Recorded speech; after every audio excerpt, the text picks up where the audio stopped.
kulanti wacan oo wanaagsan dhammaan saaxiibada shirkadda socdaalka Super waxaanu maanta guddoonsiin doonaa abaalmarino kala duwan dareewaladii ugu shaqada wanaagsanaa tan iyo bishii aan soo dhaafnay haddaba nala arka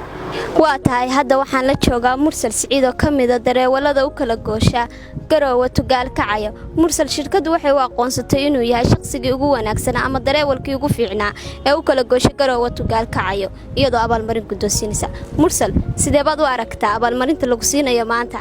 aad iyo aad baan ugu faraxsanahay abaalmarinta maanta la guddoonsiiyay anigoo ah Mursal Siciid oo u shaqeeya shirkadda Super una kala goosha Gaalkacyo Garowe aad iyo aad baan hambaliyada waxa weeye iyo farxadda aan la qaybsanayaa shirkadayda Super Cabdiraxmaan soo dhawow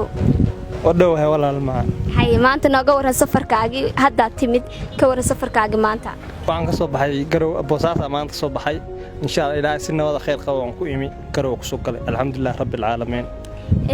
waa tahay Cabdiraxmaan waxaan kula kulmay isagoo hadda ka soo galay safar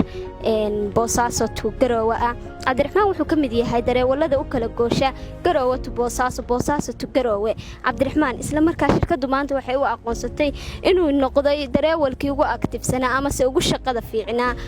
oo u kala goosha Garowe to Boosaaso Boosaaso to Garowe Cabdiraxmaan shirkadu waxay ku haysaa abaalmarin sidee baad u aragtaa abaalmarinta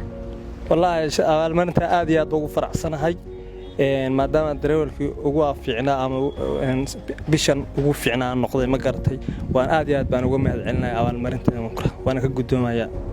aad iyo aad buu mahadsan yahay Cabdiraxmaan iyo dhammaan dareewaladii iyo shaqaalihii ee aanu maanta siinay abaalmarinada kala duwan waxaan rajaynayaa shaqaalaha iyo dareewalada kale ee ka hawlgala shirkadda socdaalka Super in ay iyaguna kuwii aan maanta qaadan aan u rajaynayno inay bilaha dambe iyo bilaha soo socdaba ay helaan insha Allah